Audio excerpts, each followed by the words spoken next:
उनके खिलाफ पर्चा दर्ज करो, ठीक है ना, और तहसीलदार को चार्जशीट। ठीक है। अरे फिरोजी कैसे दे दिया तुमने जब तक उसने 500 तो उसका नहीं किया? तो अरे भाई वो ऑफिसर का होगा, डीडीजी होगा, एडीजी होगा, किसने रिकमेंड करा था? जब कंपटीशन उन्होंने अप्लाई किया, यहाँ से रिपोर्ट बना के दी होगी, किस ऑफिसर ने दी? आपने दी थी, तो आप एग्जामिन कीजिए, आप एफिडेविट दिए, एग्जामिन करिए, किसने उस पे लिखा, किसने उसे रिकमेंड किया, उसको रूल 7 के अंदर चार्जशीट करो और बिल्डर के खिलाफ पर्चा दर्ज करा होगा, नहीं करा हम लोगों को ऊपर। Thank you sir. नमस्कार, आप देख रहे हैं दैनिक साथी हरियाणा। साथियों, लंबे समय बाद ही सही रेवाड़ी में आयोजित ग्रीवेंस बैठक में कैबिनेट मंत्री विपुल गोयल एक्शन मोड में दिखाई दिए। बैठक में भ्रष्टाचार, अवैध कब्जे, पानी की शुद्धता और खिलाड़ियों की मौत जैसे गंभीर मुद्दों पर मंत्री काफी सख्त नजर आए। उन्होंने अधिकारियों और बिल्डरों के खिलाफ तुरंत कार्रवाई के निर्देश दिए। गांव बास रतनता निवासी राजविजय की शिकायत पर कोसली के पूर्व तहसीलदार जितेंद्र कुमार के खिलाफ 5 एकड़ जमीन के दस्तावेजों में छेड़छाड़ के आरोपों में चार्जशीट दाखिल करने के आदेश दिए। वहीं सन सिटी में निर्धारित टीडीएस से अधिक टीडीएस वाले पानी की सप्लाई और बिना शुद्ध पेयजल व्यवस्था के ऑक्यूपेशन सर्टिफिकेट जारी करने के मामले में मंत्री ने रेवाड़ी डीटीपी को कड़ी फटकार लगाई। साथ ही उस समय ऑक्यूपेशन सर्टिफिकेट पर हस्ताक्षर करने वाले अधिकारी के खिलाफ भी चार्जशीट दाखिल करने के आदेश दिए। वहीं सन सिटी बिल्डर के खिलाफ मुकदमा दर्ज करने के भी आदेश जारी किए गए। वहीं खसरा नंबर 242 सहित नगर परिषद की जमीनों पर कब्जों को लेकर भी मंत्री एक्शन मोड में दिखाई दिए। ग्रीवेंस की बैठक में 17 परिवाद रखे गए, इनमें अधिकतर का समाधान कर दिया गया। बता दें कि बैठक में रेवाड़ी विधायक लक्ष्मण सिंह यादव, भाजपा जिला अध्यक्ष वंदना पोपली, डीसी अभिषेक मीणा, एसपी हेमेंद्र मीणा सहित सभी संबंधित विभागों के वरिष्ठ अधिकारी मौजूद रहे। लड़ाई है जी, एक फ्रीडम फाइटर की जमीन है। आज उनके कहा हम खुले हवा में बैठे हैं, नहीं अंग्रेज जूत मारा करते, और ये हमारे क्या ऐसे कर रहे हैं? सारे कब्जा के जितने भी नोटिस रिटायर कब हुआ था? सर वो फैक्ट तो इसमें फाइल में 16 तारीख को, 14 दिन पहला 1 मिनट में हमारे साहब ने तुरंत एक्शन लिया, डीसी साहब ने, और वो दोषी करार कर दिया।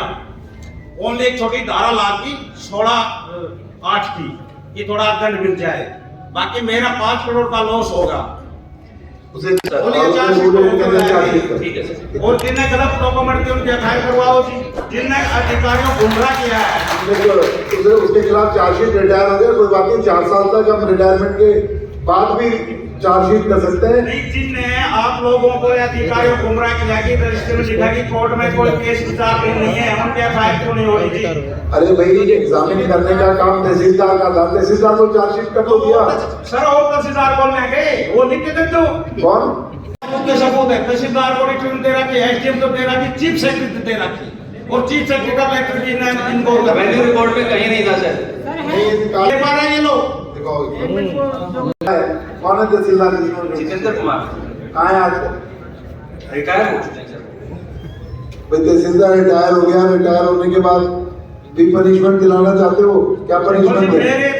नहीं, हम उसी तहसीलदार को जिसने रजिस्ट्री करी है उसके खिलाफ उसको चार्जशीट कर रहे हैं ना, और दूसरे को कर रहे हैं, क्या फायदा है? दूसरे तहसीलदार को नहीं कह रहा जी मैं, जिन लोगों ने रजिस्ट्री में गलत टाइप करा ये भाई केस नहीं है। और यार ऐसे तो तुम सर वो ये इनका इंडिविजुअल है सर, ये कोई भी एफआईआर उस मामले में दर्ज करवा सकते हैं सर, कोई डॉक्यूमेंट ही नहीं है। हमारे कहीं से पुलिस तो कहती है रेवेन्यू रिकॉर्ड देगा, रेवेन्यू रिकॉर्ड कहता है कि ऊपर नहीं देगा। उनके खिलाफ पर्चा दर्ज करो, ठीक है ना, और तहसीलदार को चार्जशीट। ठीक है। कंप्लीशन सर्टिफिकेट मिल गया कॉलोनी को? मिल गया है? आपने बगैर पानी की कंप्लीशन सर्टिफिकेट कैसे मिल गया? इसका टोटल है, इससे आरडब्ल्यू उसकी ज्यादा टीडीएस की, तो अभी लेकिन के साथ मीटिंग हुआ था, आरडब्ल्यू की हमारी फॉर्मूला स्टार्ट कर रही है, वो अच्छा टीडीएस वगैरह है। अरे भैया उसका भी 14.5 अच्छा नहीं है, 14.5 500 का वो तुम कह रहे हो अच्छा है, जहर जला दोगे आदमी को 3000 का नहीं खराब, 1450 का पानी आप पी लोगे? आप 50 टीडीएस का पानी पी लो आर वाटर, इनको 1450 का पिलाओगे? से तो वो करो। अब जिम्मेवारी किसकी थी? ये तुमने जो गलत उसको जो दिया ऑक्यूपेशन सर्टिफिकेट गलत दे दिया ना, जब तक पानी 500 टीडीएस का अवेलेबल नहीं था तो कैसे दिया? ये आपकी जिम्मेदारी थी क्या? कॉलोनाइजर की किसने दिया है? तो वो सर्टिफिकेट ऑक्यूपेशन सर्टिफिकेट किसने दिया? एचएसबी ने किया है। सर इसमें क्या होता है जब ओसी जब कॉलोनाइजर रहता है तो सर कई विभागों से एनओसी जाती है कि अलग अलग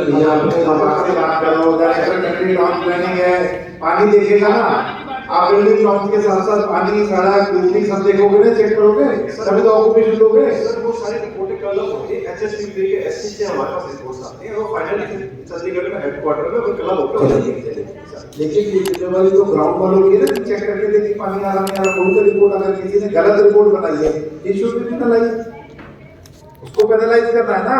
चंडीगढ़ बैठा अफसर तो देखेगा नहीं। आप लोग यहाँ से इसीलिए तो पूरा का पूरा ये सरकार का तंत्र है, हालांकि बना रखी है कि ग्राउंड की रिपोर्ट जो देगा, ये ग्राउंड की वाटर की रिपोर्ट किसने दी?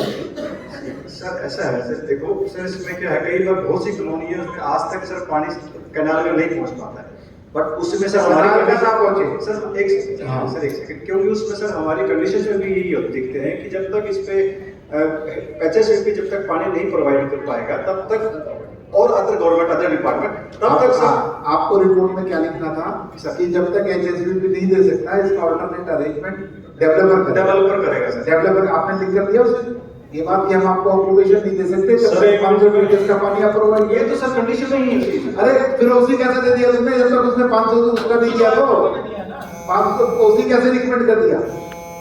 ऑक्यूपेशन सर्टिफिकेट हमने आपसे कहा था कि ये बात हम वहाँ कहेंगे और हमें ये नहीं कहते हैं मैंने 4 लाख का आरओ लगवाया है। अच्छा लगवा लो, इसके इनके ऑक्यूपेशन पर किसने साइन करे थे? रिकमेंड किसने करा था नीचे से यहाँ से? सर वो तो एचएसपी के साथ पानी के। अरे भाई वो ऑफिसर का होगा, डीडीजी होगा, एडीजी होगा, किसने रिकमेंड करा था? जब कंपटीशन उन्होंने अप्लाई किया यहाँ से रिपोर्ट बना के दी होगी, किस ऑफिसर ने दी? आपने दी थी सर, पहले तो उसका लेकिन तो अभी ऐसे ऑक्यूपेशन सर्टिफिकेट कब दे दिया सर इसको? ये सर पहले 20 एक बार उसे इसको आप एग्जामिन कीजिए, आप यहाँ पे ड्यूटी दिए सर, मैं ड्यूटी एग्जामिन करिए, किसने उस पे लिखा, किसने उसे रिकमेंड किया, उसको रूल 7 के अंदर चार्जशीट करो और बिल्डर के खिलाफ पर्चा दर्ज करा होगा नहीं लगा लोगों को ऊपर। आप देखिएगा और इसमें जो भी कल्प्रिट है जिसने भी वो रिपोर्ट करी जो बिल्डर से मिलता है और बिल्डर के खिलाफ जब तक पानी ना दे पर्चा दर्ज। आज यहाँ पर जो ग्रीवेंसेस की बैठक थी, इसके अंदर पुराने 7 लंबित मामले थे, उन सभी का निपटारा हो गया। 5 करंट मामले थे, उन पर सारा संज्ञान लिया गया। 2 मामलों को पेंडिंग किया गया, 3 मामलों का निपटारा यहाँ पर हो गया और बहुत अच्छे तरीके से सभी मामलों पर सुनवाई हुई है और सभी लोग सेटिस्फाइड। एक्स तहसीलदार को चार्जशीट भी किया गया, क्या कहेंगे?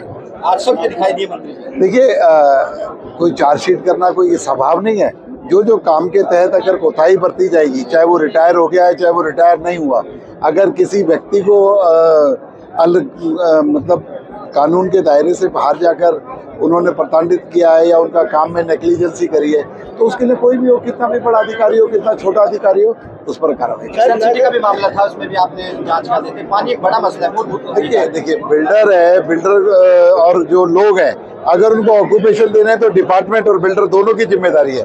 डिपार्टमेंट उसे जब तक 500 TDS तक पानी ना मिल जाए उसको ऑक्यूपेशन सर्टिफिकेट ना दे, जिम्मेवारी क्योंकि डिपार्टमेंट की भी है।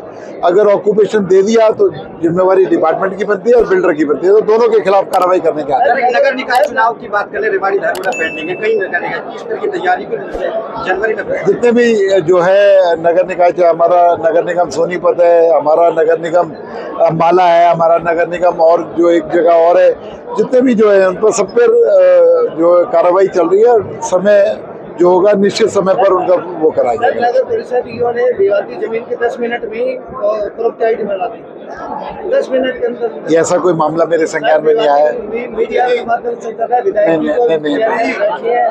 नहीं ऐसा कोई आया नहीं। मैं आपने कहा है, आप मुझे एक बार एक पेज पर लिख कर दे दीजिए, मैं उसकी इंक्वायरी करा दूँ। एक ऐसा मामला है हमारे यहाँ, एक महिला जिसको कोर्ट ने वारिस नहीं माना, उसे 5,500 एक किले जमीन बेच दी यहाँ पर रेवाड़ी में 5,500 किले। जी, अब आप एक बात कहिए कि उसको कोर्ट ने वारिस नहीं मान रखा और लगातार ये जो प्रॉपर्टी आईडी के झगड़े हैं उसी महिला के हैं सारे। ओवरऑल इंक्वायरी यहाँ के डिप्टी कमिश्नर कर चुके हैं, एफआईआर के आदेश इसमें दिए गए थे, तो उस इंक्वायरी रिपोर्ट पर कुछ नहीं हुआ। रोजाना ये प्रॉपर्टी आईडी के झगड़े उसी का ओवरऑल आप इंक्वायरी करा दी थी उसमें। एक बार उसे दिखवाते हैं, इंक्वायरी कराते हैं। आप लोगों ने अपने संज्ञान में लाया, हम लोग ना करा। नहीं भैया, ये नायब सैनी सरकार है, भारतीय जनता पार्टी की सरकार है। 2014 से अब तक हरियाणा के परसेप्शन को बदलने का काम भारतीय जनता पार्टी ने किया है। जो दूध दही का खाना देशा में देश हरियाणा और जवानों का जो भूमि कही जाती थी, आज वो खिलाड़ियों की भूमि भी की जाती है, खेलों की भूमि भी कहा जाता है। और सबसे ज्यादा मेडल जो लाने का काम है हरियाणा करता है। इसके लिए हरियाणा की सरकार ने बहुत सारे अमूलचूल परिवर्तन किए। जो एक नेग्लिजेंसी जो आई, उन सभी अधिकारियों को सस्पेंड कर दिया गया और पूरे हरियाणा के स्टेडियम्स की जो मशीनरी है, रख रखाव है, उसको चेक करने के आदेश माननीय मुख्यमंत्री जी ने दे दिए। खिलाड़ी हमारे लिए एक अहम रोल अदा करते हैं और वो हमारे लिए एक एसेट है, तो उनके किसी भी तरीके से भविष्य पर कोई दिक्कत आ जाए, ऐसा काम नहीं होने देंगे। नगर निकाय के सुधार के लिए कुछ नहीं होता, आप लेकर कुछ कहेंगे? नगर निकाय सुधार के लिए, क्योंकि डेवलपमेंट एक निरंतर ऐसी प्रक्रिया है जिसमें रोज ही चेंजेस आते हैं, रोज नई नई चीजों की जरूरत होती है, तो बहुत व्यापक रूप से उस पर काम किया जा रहा है। नगर निगम रेवाड़ी हो, चाहे और परिषद निवाड़ी हो, चाहे नगर निगम हो, पूरे यूएलबी डिपार्टमेंट के अंदर बहुत परिवर्तन किया जा रहा है। डीटीपी पर छेड़छाड़ के आरोप लगे, डीटीपी पर छेड़छाड़ और जाति कहने का आरोप लगे रेवाड़ी। नहीं, ये सब उसमें तो आए नहीं। बाकी मुझे किस तरीके से पता लगेगा? मेरी ग्रीवेंस कमेटी के अंदर आते हैं। आप उसमें लिख कर दीजिए, कोई होगी कार्रवाई कराएंगे, निष्पक्ष जांच कराएंगे और जो दोषी होगा उसमें कार्रवाई कराएंगे।